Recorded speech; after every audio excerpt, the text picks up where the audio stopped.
Hello friends, I'm Mukesh Goyal. I hope कि आप बहुत अच्छे हैं। और फ्रेंड्स, आज हम बात करेंगे इन्वायरमेंट साइंस के जो बहुत इंपॉर्टेंट क्वेश्चन है, लगते ऐसे हैं कि इजी इजी है, जो सिली मिस्टेक्स सब होती है उसके बारे में बात करेंगे। और इसमें आपको लगभग हर टॉपिक का कहीं ना कहीं रिवीजन होगा। ये पार्ट अपना फर्स्ट है, तो आराम से देखना है। और ये हर एक कॉम्पिटिटिव एग्जाम में, चाहे जेकेपीएससी हो, चाहे एचपीएससी हो, या फिर आप यूजीसी नेट दे रहे हो, या फिर पोल्यूशन कंट्रोल बोर्ड का एग्जाम दो, सबके लिए बहुत इंपॉर्टेंट रहने वाला है कोई भी कॉम्पिटेटिव एग्जाम के लिए। तो ऑल द वेरी बेस्ट। आपको अच्छे से सुनना है, बढ़िया से एक्सप्लेनेशन रखेंगे हम। और फिर भी कोई डाउट हो तो आप मुझे बताना एक बार, ठीक है? चलो, इससे पहले कि हम क्वेश्चंस के बारे में डिस्कस करें, आपको मैं बता दूं कि अपनी वेबसाइट है, दैट इज www.swmg.in, या फिर प्ले स्टोर में जाओगे तो अपनी मोबाइल ऐप है, दैट इज SWMG। इस पे हम कंप्लीट यूजीसी नेट पेपर 2 या फिर इन्वायरमेंट साइंस जहां भी आता है, चाहे आप कोई भी एग्जाम दे सकते हैं वो पढ़ के, क्योंकि सिलेबस बहुत ज्यादा है। आपने देखा होगा यूजीसी नेट का, चाहे उससे pollution control board, state PCS, सारे क्वालिफाई हो जाते हैं। और इसके साथ कॉम्बो पैकेज पेपर 1 जो यूजीसी नेट में आता है वो भी ज्वाइन कर सकते हो। और एचपीएससी के लिए हमने स्पेशल बैच 999 में लॉन्च किया हुआ है। और रिविजनरी के लिए जो स्क्रीनिंग टेस्ट है उसके लिए वो भी आप ज्वाइन कर सकते हो, ठीक है? चलो, अब हम क्वेश्चंस के बारे में बात करते हैं। आपकी स्क्रीन पे पहला क्वेश्चन है milk detergent and carry bags container come under which category of plastic. अब प्लास्टिक की हम कैटेगरी की बात करते हैं, तो कौन सी कैटेगरी में आता है? तो ये जब मिल्क का नाम आ गया तो बेसिकली हाई डेंसिटी होगा यहाँ पे।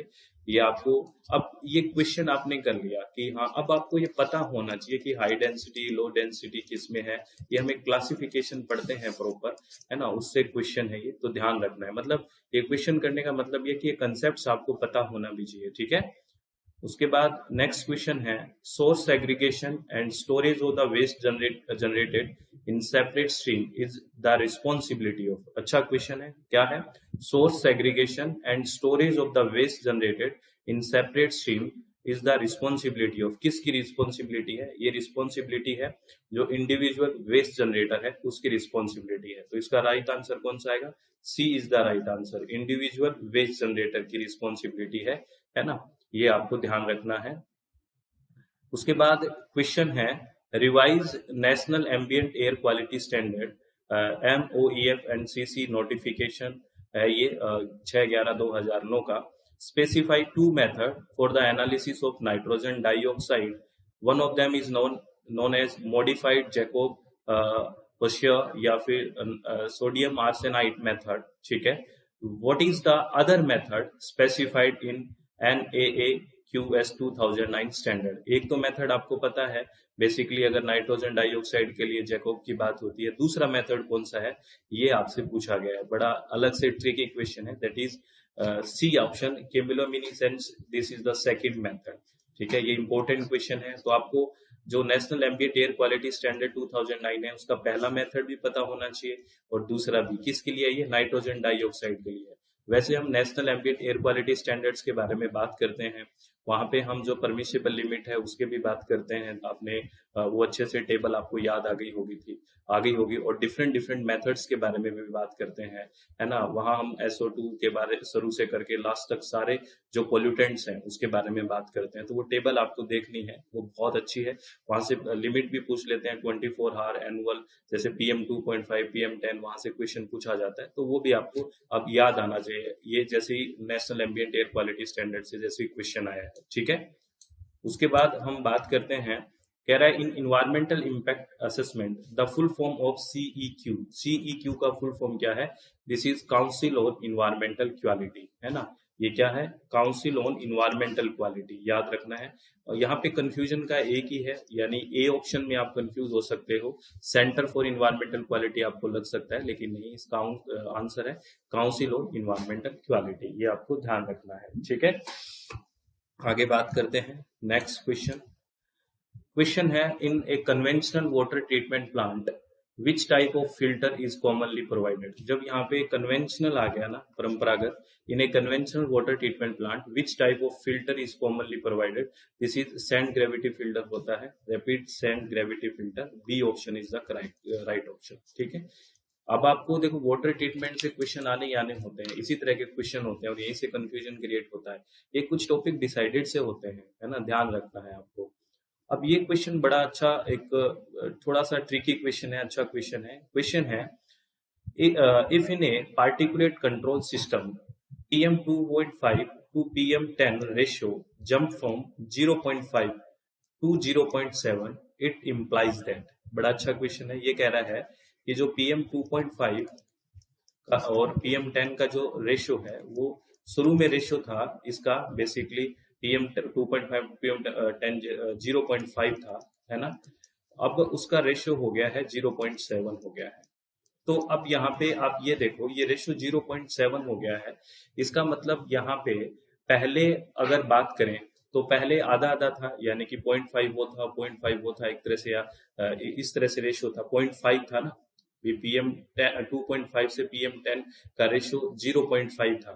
अब रेशियो बढ़ गया तो इस मीन्स अब जो PM 2.5 की जो मात्रा है वो बढ़ी है या घटी है। अगर कंपैरेटिवली देखें, घटी मात्रा किसकी है, पहले ये रेशियो था, ठीक है ना, ये रेशियो है क्योंकि नीचे एक लगा सकते हैं। अब नया रेशियो है PM 2.5 अपॉन PM 10 का, ये रेशियो आ गया 0.7, है ना। तो अब बेसिकली अब इसकी मात्रा बढ़ रही है, एक तरह से यूं मान लीजिए, है ना, क्योंकि 0.7 हो चुकी है इसकी। तो इसका मतलब जो ये हमने कंट्रोल सिस्टम लगाया है ये कौन से पार्टिकल को कम कर रहा है या रिमूव कर रहा है, समझ में आई। ये फाइन पार्टिकल को रिमूव कर रहा है या जो हमारा कोर्स पार्टिकल है उसको। तो हमें पता है ये जो PM 10 है इसको रिमूव कर रहा है, क्योंकि अब रेशियो बढ़ रहा है। इट मीन PM 2.5 की मात्रा जो कंपेरेटिवली थी वो बेसिकली उस रेशियो से ज्यादा हो रही है। तो ये large fraction of coarse particle है वो रिमूव हो रहा है ना। समझ में आई बात। और थोड़ा एक्सप्लेनेशन आपको बता देता हूँ, अच्छा क्वेश्चन है ये। देखिए, the ratio PM 2.5 to PM 10 indicate the proportion of fine particle। PM 2.5 fine particle है, which are particle with a diameter of 2.5 micrometer और स्मॉलर। एक बार इससे भी पूछा कि PM 2.5 क्या है, पार्टिकुलेट मैटर होगा PM, और 2.5 एक डायमीटर है बेसिकली, यानी या तो डायमीटर 2.5 है या उससे कम है, उसको 2.5 की रेंज में लेंगे। Within the total particulate matter PM 10 वही है डायमीटर ऑफ 10 माइक्रोमीटर या smaller. In this ratio increase, ये रेशियो इंक्रीज होता है। It implies that concentration of PM 2.5 is become larger fraction of the total PM 10। सीधी सी बात है। When considering the effectiveness of a control system, a higher PM 2.5 ratio PM 10 ratio means that the system is more effective at removing the larger, है ना, coarse particle. तो इसीलिए उसका वो आंसर चला गया। ठीक है, अच्छा क्वेश्चन था, समझ में आ गया होगा। चलो बहुत बढ़िया। नेक्स्ट क्वेश्चन की बात करते हैं। नेक्स्ट क्वेश्चन है कि which of the following statement is false. आपसे ये पूछा है कि कौन सा स्टेटमेंट फॉल्स है ना। बहुत ध्यान से पढ़ने वाला क्वेश्चन है। Water evaporates when air is cooled to its dew point. यहीं पे गलती हो गई, यही स्टेटमेंट गलत है। आप बताओ, जब एयर है वो कूल्ड होगी टू इट्स ड्यू पॉइंट पे, तो वाटर कंडेंस होगा या इवोपरेट होगा। बेसिकली वाटर तो कंडेंस होगा, तो ये कह रहा है वाटर इवोपरेट, तो बेसिकली यही स्टेटमेंट फॉल्स हो गया, है ना। तो आपको तीनों स्टेटमेंट नीचे वाले पढ़ के भी देखने हैं, क्या ये आपको समझ में आ रहे हैं कि सही है वो तीनों स्टेटमेंट बिल्कुल ठीक है। आप इसको पढ़ना, आपको कंसेप्ट समझ आया क्या, ये मैं अभी बता रहा हूँ। ये जो पहला स्टेटमेंट है ये फॉल्स है, ठीक है। और मैंने इनका एक्सप्लेनेशन भी लिख दिया है। ए फॉल्स स्टेटमेंट है first A, water evaporate, air is cooled to its dew point। Explanation क्या है, when air is cooled to dew point water condense not evaporate, है ना। तो ये बात होगी। और जो बाकी दोनों तीनों ऑप्शन सही है उसका भी एक्सप्लेनेशन कर दिया है, आपको पढ़ना है ये एक्सप्लेनेशन, ठीक है।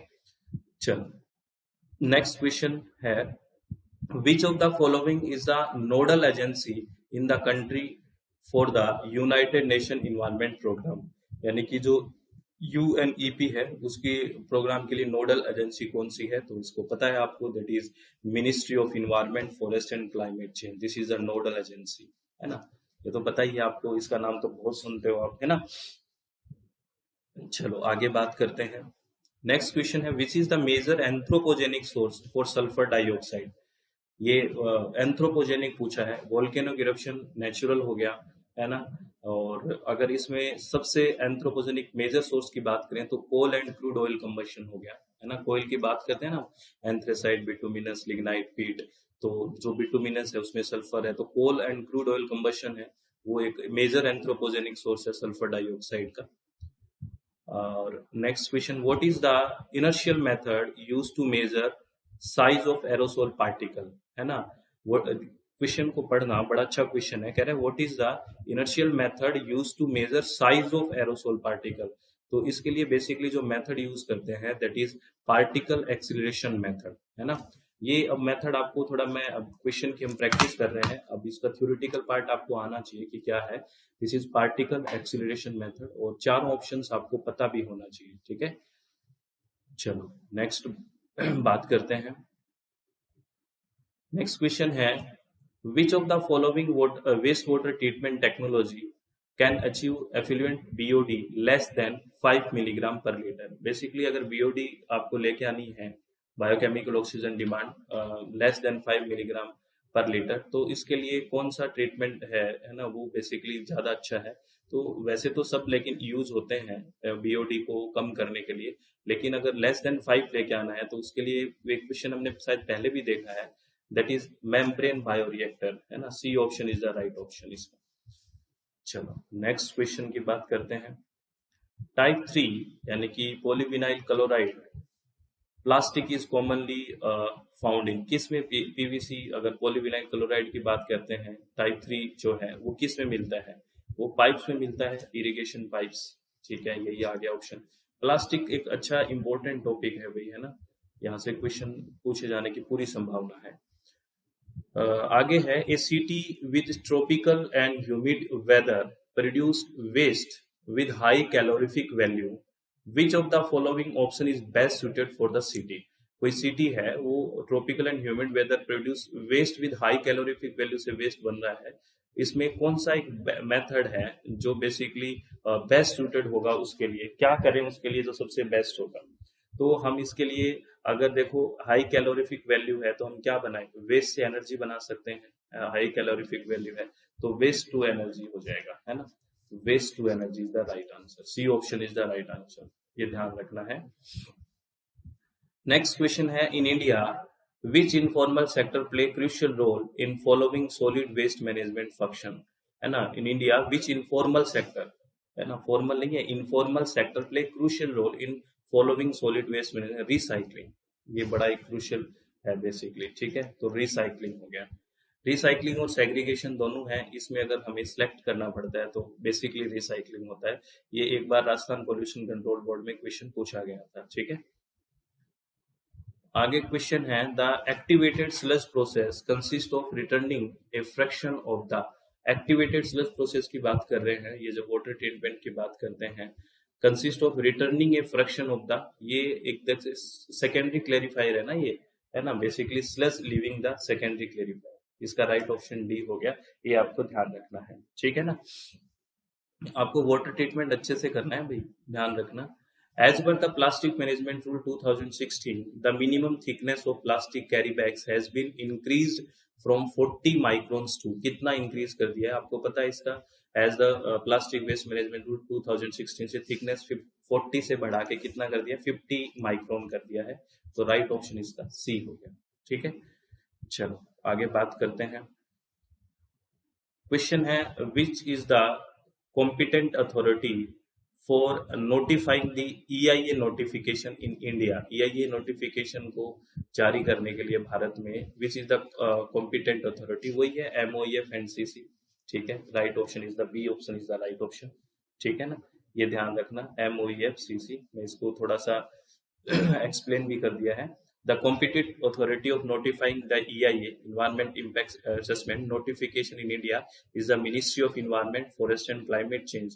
The MOEF and CC publish these notification under the provision of Environmental Protection Act. तो आपसे ये भी 86 ये भी पूछ सकते हैं कि ये जो नोटिफिकेशन है ना, ये बेसिकली किस प्रोविजन या कौन से एक्ट के तहत जारी किए जाते हैं, तो इन्वायरमेंटल प्रोटेक्शन एक्ट 1986 के तहत, ठीक है, ये आपको ध्यान रखना है। चलो आगे बात करते हैं। नेक्स्ट क्वेश्चन है, as per the hazardous and other waste management and transboundary movement rules 2016, the occupiers of facilities may store the hazards and other waste for a period not exceeding, कितने दिन से ज्यादा वो बेसिकली स्टोर नहीं कर सकता। क्या है, as per the hazardous and other waste rule 2016 the occupiers of facilities may store the hazardous and other waste for a period not exceeding of 90 days। ये याद रखना है आपको, 90 days। ठीक है, अच्छा क्वेश्चन है। Next, which model is suitable for assessing the impact of air pollutants on the environment? Which model is suitable for assessing the impact of air pollutant on the environment? That is AERMOD। ये याद रखना है, ये model है भाई, इस model का नाम है ये। अच्छा क्वेश्चन है, ये कंफ्यूज हो जाओगे आप, ये याद रखना। ठीक है, इसको मैं बता देता हूँ। AERMOD model is a dispersion model. It use meteorological data, emission data and terrain information to stimulate how air pollutant travel and disperse in the atmosphere। तो ये मॉडल का नाम आपको याद रखना है। ठीक है, चलो भाई नेक्स्ट क्वेश्चन की बात करते हैं। नेक्स्ट क्वेश्चन है कि पैन दैट इज पर oxy acetyl nitrate A pollutant in atmosphere किस में डिकम्पोज होता है, ये पूछा है।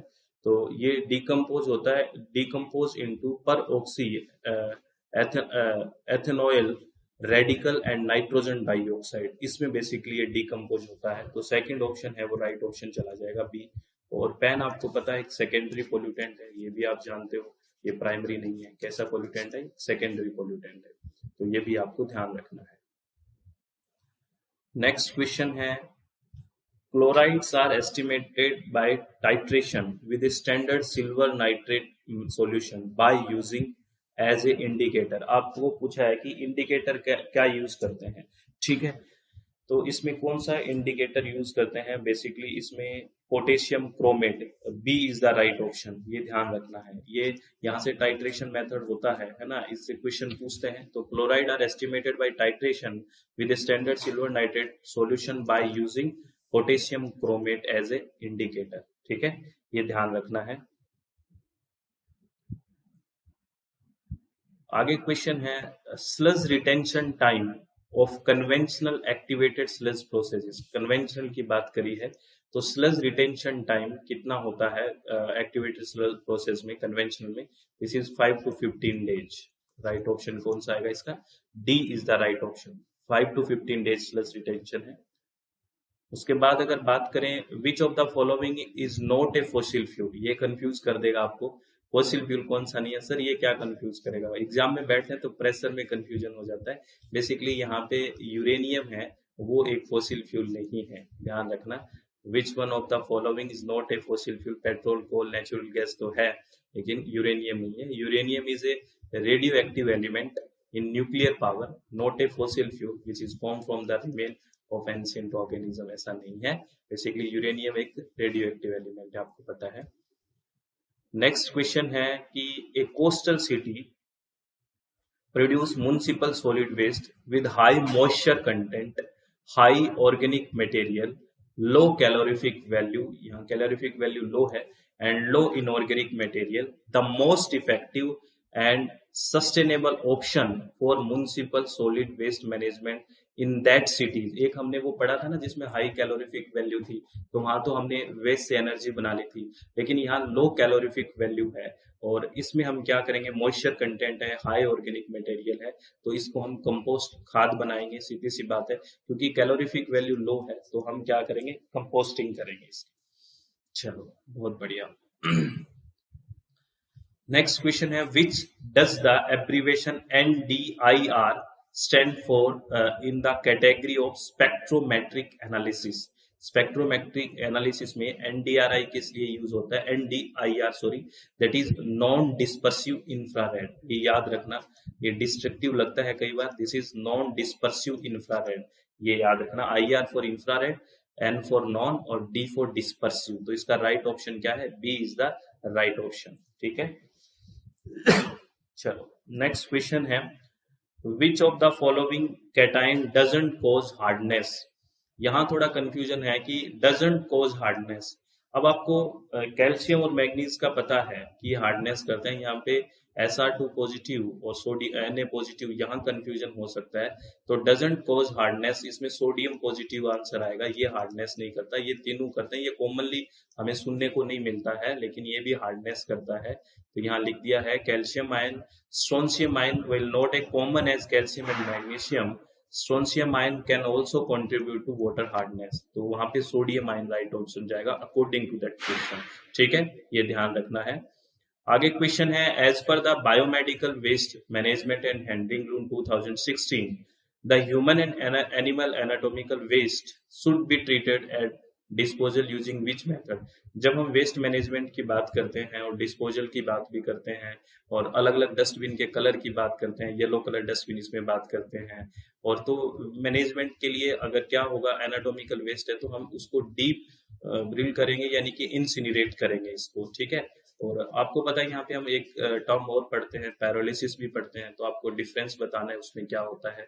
तो आप बिल्कुल अगर इंटरेस्ट ले रहे हैं तो उन दोनों में डिफरेंस भी बताइए, what is the difference between incinerator and pyrolysis. ठीक है, नेक्स्ट क्वेश्चन है, in COD test of sewage organic matter is oxidized by K2Cr2O7 in the presence of, किसकी प्रेजेंस में बेसिकली ऑर्गेनिक मैटर ऑक्सीडाइज होता है। तो बेसिकली आपको पता होगा अगर आपने ये मेथड किया है तो ये प्रेजेंट होता है H2SO4। ठीक है, C option is the right option. ठीक है, ध्यान रखना है इसको। नेक्स्ट क्वेश्चन के बारे में बात करते हैं। नेक्स्ट क्वेश्चन कह रहा है, when wastewater is discharged in a river, mixing of wastewater and river water take place and dissolved oxygen in river water start depleting, क्योंकि मिक्स हो रहा है। ठीक है ना, वेस्ट वाटर तो डिप्लीट तो होगा ही। Who for the first time proposed the method for prediction of the minimum DO concentration and the location where it occur using DO-BOD coupled reaction। सबसे पहले ये किसने प्रपोज किया? तो दिस इज सीटर फिलिप्स, इन्होंने किया प्रपोज। ये नाम याद रखना है, बड़ा अच्छा क्वेश्चन है, डीप है, किसी नाम ऐसे पूछता नहीं है कई बार एग्जाम में, लेकिन देखो क्वेश्चन आया हुआ है। ठीक है, ये याद रखना है। नेक्स्ट क्वेश्चन है, the most common landfill sealant use for control of gas and leachate movement. इसमें मोस्ट कॉमन लैंडफिल सीलेंट कौन सा यूज किया जाता है? मोस्ट कॉमन है compact clay, this is the very most common, ये आ जाएगा, C option is the right option. ठीक है, next question, which of these is not a primary pollutant. बहुत बेसिक और बहुत इजी क्वेश्चन है। प्राइमरी पोल्यूटेंट कौन सा नहीं है? तो ग्राउंड लेवल ओजोन है, जो ट्रोपोस्फेयर में ओजोन है, बेसिकली वो प्राइमरी पोल्यूटेंट नहीं है, वो सेकेंडरी पोल्यूटेंट है, आपको पता है ना। NO2 पे यहाँ पे सन एनर्जी आई और NO+ वो में टूटा और फिर एटॉमिक ऑक्सीजन ने मॉलिक्यूलर से रिएक्ट करके O3 बना। तो ये बेसिकली सेकेंडरी पोल्यूटेंट है, प्राइमरी नहीं है। तो डी ऑप्शन ये राइट ऑप्शन चला गया। ठीक है, नेक्स्ट क्वेश्चन की बात करते हैं। Which of the following sequence is correct? Sequence is most preferred in waste management। Waste management में कौन सा सबसे ज्यादा प्रेफरेंस में आएगा? बड़ा अच्छा क्वेश्चन है। तो सबसे पहले हम प्रिवेंशन रखेंगे कि वेस्ट जनरेट ही ना हो, तो यही आ गया, prevention, segregation, reuse, recovery, treatment और फाइनली डिस्पोजल। अच्छा क्वेश्चन है, वेरी इंपॉर्टेंट है। ठीक है, ये ध्यान रखना है। सबसे पहले तो प्रिवेंशन रखेंगे, रिडक्शन की वही ना, फिर सेग्रीगेट करेंगे, फिर रीयूज या रिकवरी की कोशिश करेंगे, नहीं हो रहा तो ट्रीटमेंट, फिर finally disposal. Next question, which method is not use for the analysis of any gaseous pollutant in ambient air. कौन सा है जो बेसिकली एम्बियंट एयर में गैसियस के लिए यूज नहीं होता मेथड, है ना, एनालिसिस के लिए? तो जैसे विंकलर मेथड है, ये गैस इसमें, ये वाटर में हम यूज करते हैं, तो ये नहीं होता भाई। और आपको ये पता होना चाहिए कि सब मेथड यूज भी होते हैं, मतलब क्वेश्चन करने का मतलब ये होता है कि ये चीजें भी आपको ध्यान होनी चाहिए। तो अगर बात करें Jacob and modified method analysis होता है किसके लिए? नाइट्रोजन डाइऑक्साइड के लिए। वेस्टर्न मेथड यूज होता है सल्फर डाइऑक्साइड के लिए एम्बिएंट एयर में। ये नाम रखना है याद, हो सकता है मैच करवाने पूछ ले। और indophenol method use in chemistry as a test for ammonia और to determine the concentration of ammonia और अमोनियम आयन। तो जो विंकलर मेथड है is primarily use for determination of DO, dissolved oxygen in water. ठीक है, तो ये use नहीं होता, ये आपको ध्यान रखना है। तो ये आपको सारी बातें याद रखनी है। आपको ये पार्ट कैसा लगा? आपको क्वेश्चन सारे समझ में आए कि नहीं आए? तो कोई डाउट है तो मुझे बताना। जितना मुझसे हो पाता है एफर्ट उतना मैं करने की कोशिश करता हूँ, और मैं मेरा जितना बेस्ट होता है वो करने की कोशिश करता हूँ। आई थिंक ये हेल्पफुल रहेगा आपके एग्जाम्स के लिए। आपको बहुत सारी शुभकामनाएं, सब बहुत अच्छा हो। और अगेन मैं आपको एक इन्फॉर्मेशन देता हूँ, अपनी वेबसाइट है दैट इज www.swmg.in, या मोबाइल ऐप है अपने प्ले स्टोर में दैट इज SWMG। इसमें हम कंप्लीट इन्वायरमेंट साइंस पढ़ते हैं। आप इसको पढ़ के मेरे हिसाब से कोई भी एग्जाम दो, pollution control board, state PCS, UGC net, और पेपर 1 भी इसके साथ हम पढ़ते हैं, है ना, जो यूजीसी नेट का कंपलसरी पेपर है। और एचपीएससी के लिए बैच लॉन्च किया हुआ है ओनली 999 में, जिसमें आपको स्क्रीनिंग टेस्ट के लिए रिवीजन कोर्स है। अगर विलिंग है तो आप ज्वाइन कर सकते हैं। तो ऑल द वेरी बेस्ट, और एग्जाम के लिए बहुत सारी शुभकामनाएं। सभी को अच्छे से एग्जाम दो, जो भी आप एग्जाम दे रहे हैं, और अपनी चित्त को शांत रखें, किसी भी तरह की टेंशन ना लें। बहुत बहुत धन्यवाद। Thank you. Thanks a lot friends.